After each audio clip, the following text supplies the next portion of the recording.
Hi guys, it's Sarah from the Lonely Rose 9314, and today I'm bringing out my handy dandy notebook so we could review The Game of Love and Death. For this one, I kind of had to pull out my handy dandy notebook because I had so many notes and so many things I wanted to share. I mean, I wrote like 3 pages worth on here. So, let me explain the premise of the book first.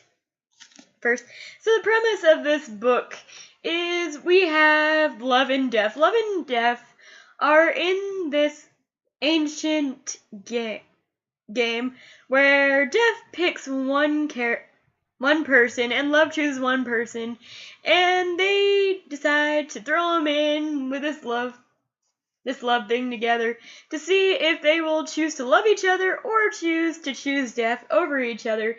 So for this game, love chooses Henry, a very, very lovable character in my opinion, and death chooses Flora, who's a little bit more cautious and wary.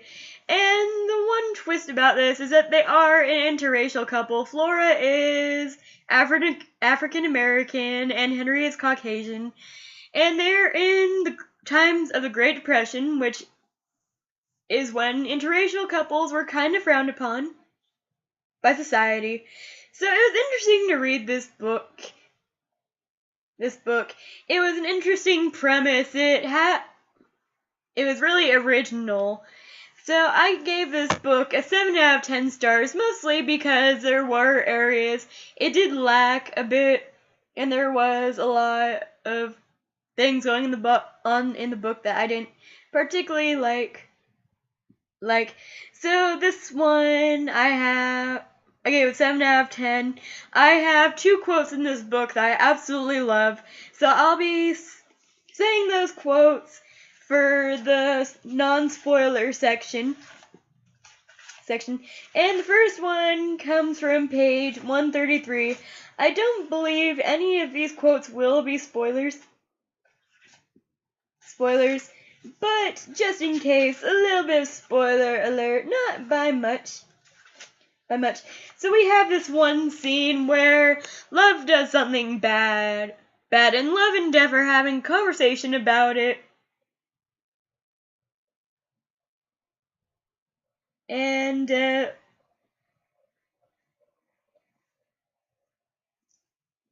it's how Death is explaining to love what it feels like for her to take souls, and how it feels like to touch people and have their life flash before her eyes. And it says, love swallowed, and you know this from a touch. How do you remember it all? And this one I just thought was beautiful. And she says, how do you remember your own hands? Death said. So I don't know why I particularly liked that quote. I guess it was just a right response to the situation they had been in. I can't explain the situation for the non-spoiler people because I don't want to spoil the book. I just want to say, just go out and read it. It's worth the read. It does lag a little bit. Like, there's some parts where you wish they would pick up the pace just a tiny bit. But it is a beautifully written book, and it doesn't lack. One thing it doesn't lack is originality. It's a totally different premise. And next I will be reading my absolutely favorite quote from this book. And it's on page.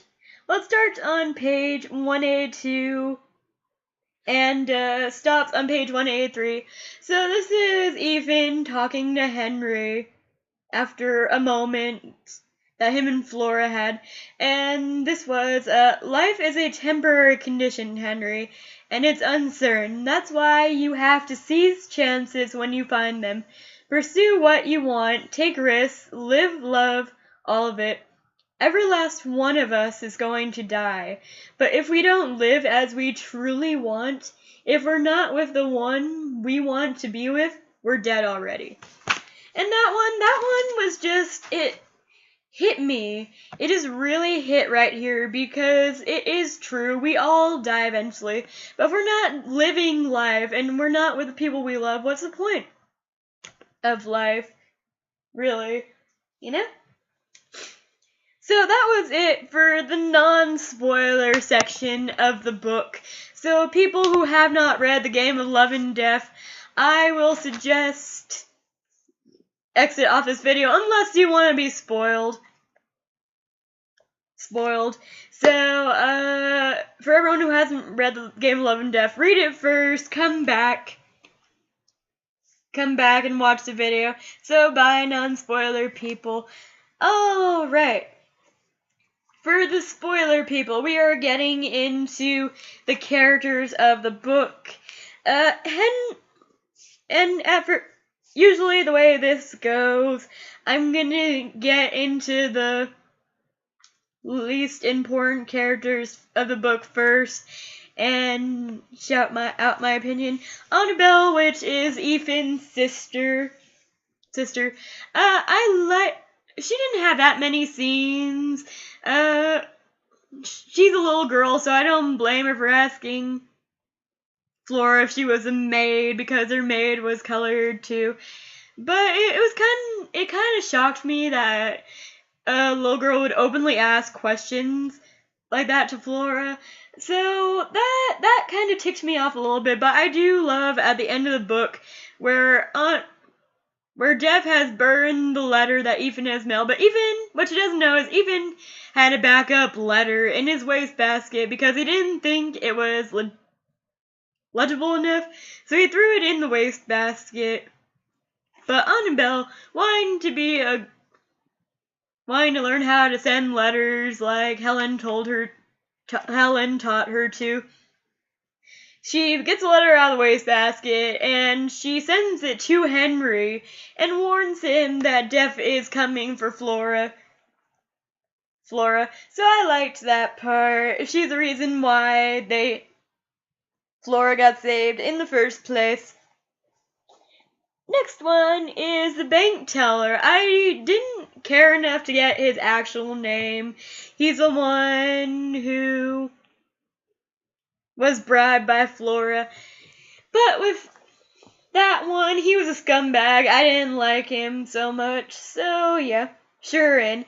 I really hated what happened to him. I don't think just because Love wanted Henry and Flora to love each other that he should have killed Shuren to get him out of the way. I just didn't think that was right. Kind of like what Death said. This isn't what you're supposed to do. This is what I'm supposed to be doing. This isn't on you. It's on me. I'll take responsibility for these deaths, but it's gonna haunt you for the rest of your life.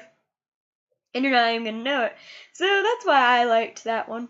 Oh, wait, that was Grady. I'm sorry. Grady. Grady was the one who got killed by Love. Shuren was absent through most of this book. I didn't know what to think of him. Flora's Nana. I really enjoyed the scene between her and Death.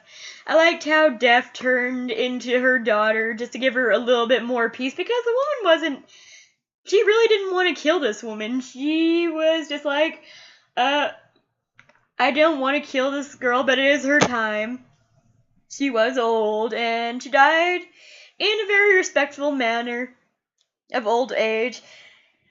So that happened. Mr. and Mrs. Thor. I really hated Mr. Thor because of how he acted towards Henry loving Flora. I don't think that a father figure should be unsupportive.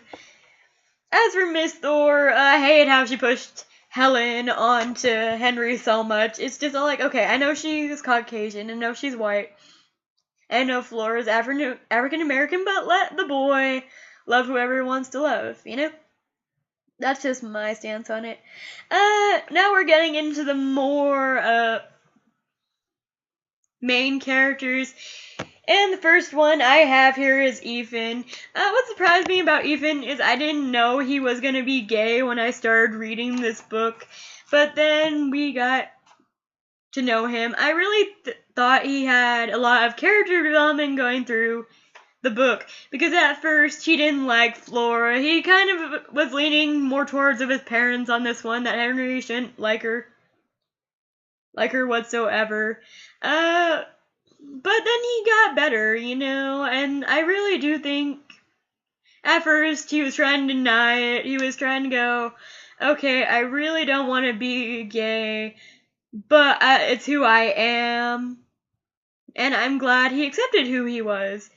Because one thing I love about character developments is the acceptance of oneself, and it even really grew in this book. So character development wise, the win in this book goes to Ethan. Ethan for me. Def / Helen. Def, I really feel was a love-hate relationship with me for Def. I really didn't like her I liked her a lot, but I didn't like the things she did. But she's kind of one of those villains that you kind of grow to like. And at the end of the book, she really does change a lot. She's still Def. I mean, don't get me wrong, that she'll never be that. But the thing she says and does, it's not really a lie. She lies. Yeah, she lies to get what she wants. She's deceitful, and she uses trickery. But when it comes down to being brutally honest with someone, Def has no problem doing it. And that's what I liked about Def. Love. Love was kind of one of the iffish things for me. At first he was okay. I didn't really like that he killed Grady to try to play dirty. I liked how Def was like, well, this isn't you. It's not how you win. It's not how you play either. So don't do that. I don't really like how he used Ethan as a pawn, but I really do feel for Love and Def that they can't have their own lives. It's kind of like a major part of the book. Who else, while reading this book, thought Love and Def were going to hook up at some point in time? Because I do feel like they had an attraction towards each other, because they've been in this game for so long. I think they're sort of like friends. They've been sort of like friends for so long. And I thought that would come into play at some point of the book. But it's more like a flirtation between Love and Def. I mean, that's fine by me too. Now for the two main characters. Flora, I like how strong and independent she is. I like how she doesn't think she needs a man to make her life happy. I liked Flora.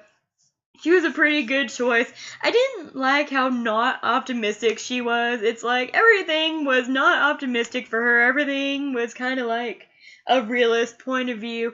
And I don't really read books a lot from people who are realists in the situation.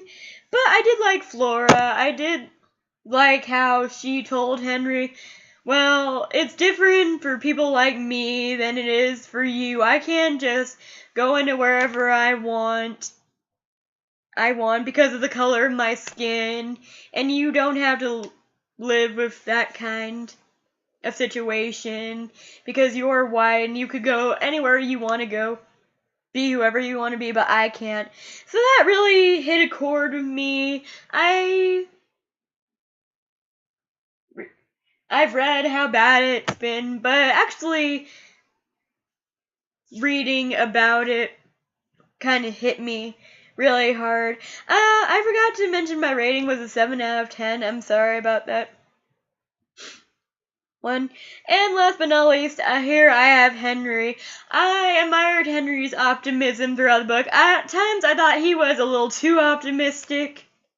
I like how his eyes were wide open when he met Flora.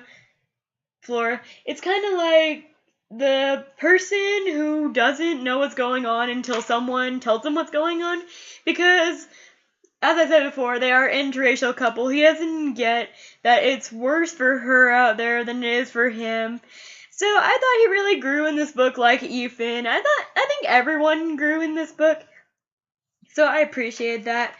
Next talking point is things I disliked about this book. I hate how people treated Flora and Henry for loving each other. I didn't like Mr. Thor for this reason. He thought this girl was nothing but trouble because he didn't know this girl. Henry even said, "Do you even know her? Would you even try?" And he's all like, "No, I wouldn't want to know her because of the color of her skin." And there are people like that. It's very hard for me to read from the point of view of a racist person. But, there are people out there like that. I hate how Def kept on cheating. Like, she would use little ways to cheat. Like, she was, in the vast majority of this book, pretending to be Helen, which was Ethan's cousin, trying to seduce Henry away from Flora and whatnot. I really hated how she paid Flora off to go be a pilot and live her dreams, because she was just planning on killing her anyway. And I hated how she burned down the bar most of all, which was a symbolism of what Flora had left of her parents. So that I didn't like that. I hated how much I could not help but feel sorry for Def. With villains, I really think that I feel sorry for most of them, but at the same time, I hate to feel sorry for the villain. So that's one of the things. I couldn't help but feel sorry for Def. I mean, of course she is this awful bitch because she has to have one of the worst jobs in the world. She even pointed that out. It's like, look, you don't know what it's like. You know what it's like to have everyone hate you, because everyone hates Def. Everyone does. And it made me feel sorry for her. So yeah. Last point that I hated about this book was how they used Ethan as a pawn. I really think that, they shouldn't have used Ethan as the pawn, because he didn't deserve it. Yeah, he had tons of character development and accepted himself later on for who he was. But it was, yeah. So, I'm done with the negative parts of this book. Things I liked about this book. I liked how different it was. Usually I read paranormal fiction, and, this was more historical paranormal fiction.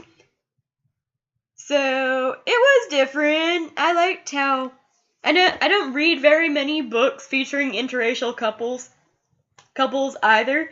So that one, I loved the originality of it. I loved how there's almost nothing out there like it. I'm not gonna say that there's nothing out there like it, because there might be. I just haven't read it yet. I liked how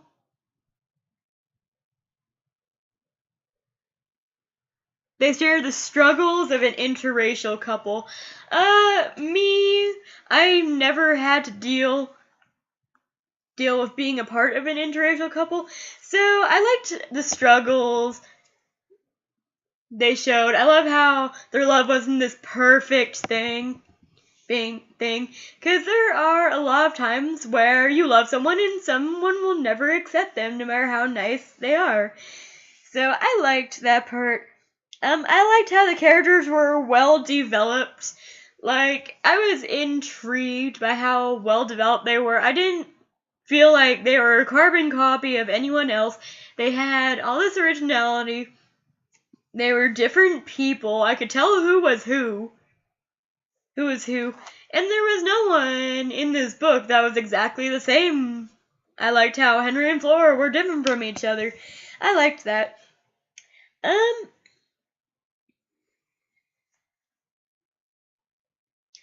liked how this book surprised me, because I had no idea where this book was heading. I'll explain how it surprised me later on, because I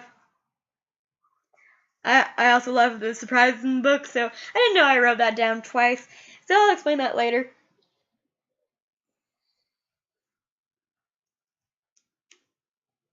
I loved how it wasn't insta-love, but instead insta-attraction.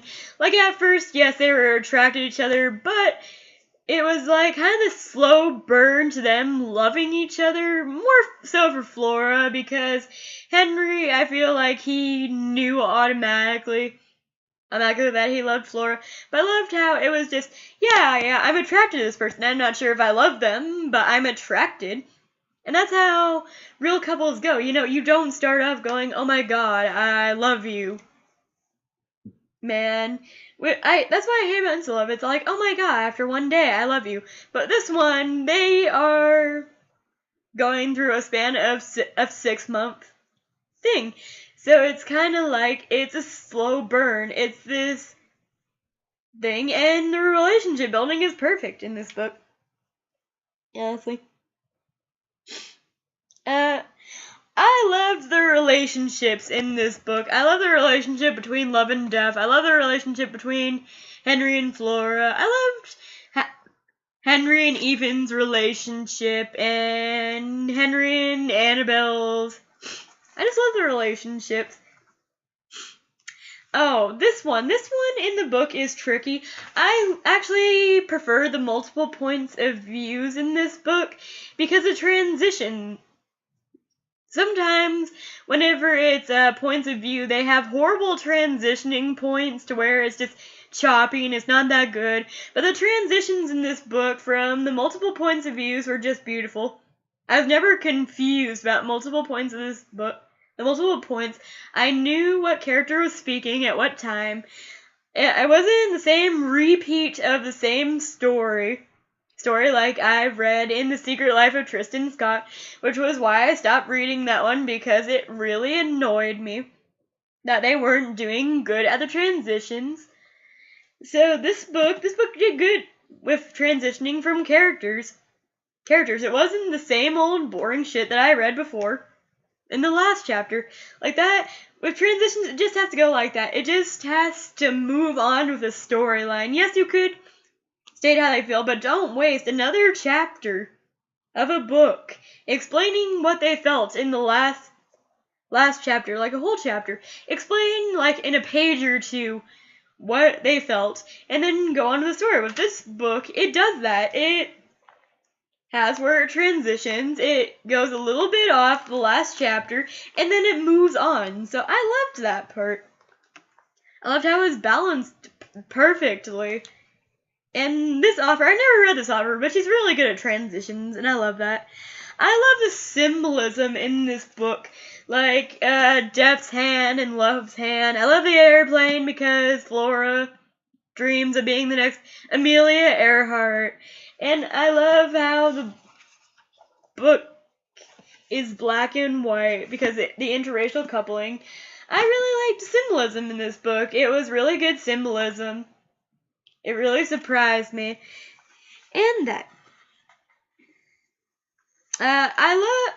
Like I said, I love the relationships in this book, especially Love and Death, because I liked how they would work together. Well, they didn't work together because Death was kind of cheating most of the time. But I liked how they would actually talk of each other when one of the rules is broken, or they went too far. I liked how they would talk. I love how they just didn't, it's all like, we're gonna have this game and that's that. They actually talk to each other, so I like that. And last but not least, the surprises of this book. Well, for this one, what I liked about this book, I have two other topics to discuss.